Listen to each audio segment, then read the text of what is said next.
Another day, another gala. Hello mga kagala, this is Sir Rams, ang inyong maestrong gala and welcome to my channel. And today is June 24 at meron tayong pupuntahan. Pero bago yon ay dumaan muna kami dito sa bilihan ng bibingka. Anong takot bats? Very bats. So ngayong araw ay isi-celebrate po namin ang araw o kapistahan ni San Juan. So yearly, simula nung elementary po ako at hanggang high school, ay talagang nagse-celebrate kami ng San Juan. Pero nung nag-college na ako ay hindi ko na na-experience ma-celebrate yung San Juan. So siguro yung last ko pa po na celebrate ng San Juan was year 2014. So, basically, almost 10 years na rin pala na hindi ko nasa-celebrate yung San Juan simula nung nag-college ako at nagkatrabaho. So, ngayong araw ay pupuntahan namin yung aming barangay kung saan doon ako lumaki at nag-aaral ng elementary. And then, bibisitahin na rin namin, kasabay nito ay ang pagbisita sa aming mga lolo at lola doon sa aming barangay, sa barangay Sablayan at sa barangay Agnaga. Siyempre, hindi natin sila pwedeng kalimutang bisitahin kapag umuwi kami, ganitong umuwi kami ng Romblon. Kasi bihira lang naman kami umuwi ng Romblon, sa loob ng isang taon ay halos isang beses o dalawang beses lang kami nakakauwi. Kaya kapag may mga ganitong pagkakataon ay talagang pinupuntahan namin yung aming mga lolo at lola.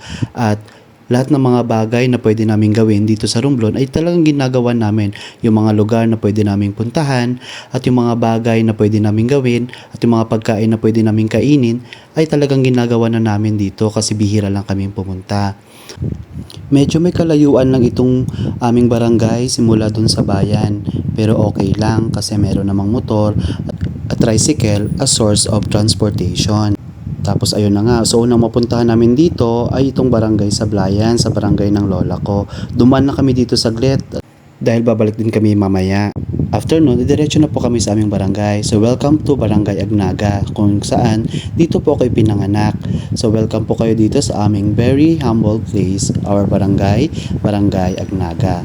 So dito po, ito po yung aming church. And then ito po yung aming barangay hall.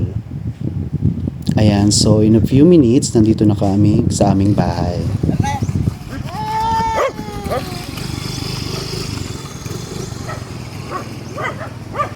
So after ibaba yung mga gamit, nag-prepare lang kami ng mga makakain. Ayan, tara, kain po tayo. So dito nagkamay na ako kasi mas masarap kapag nakakamay habang kumakain. Tapos ganito yung ambience, napakaganda ng paligid, payapa, tahimik. Ayan. Habang kumakain, so pinagkukwentuhan lang namin yung mga experiences namin dito nung mga bata pa kami dito sa aming barangay.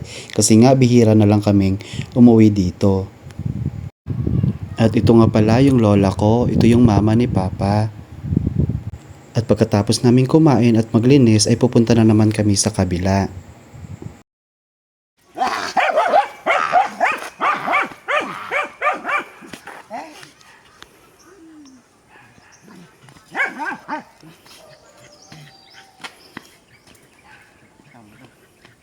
Sing, sing!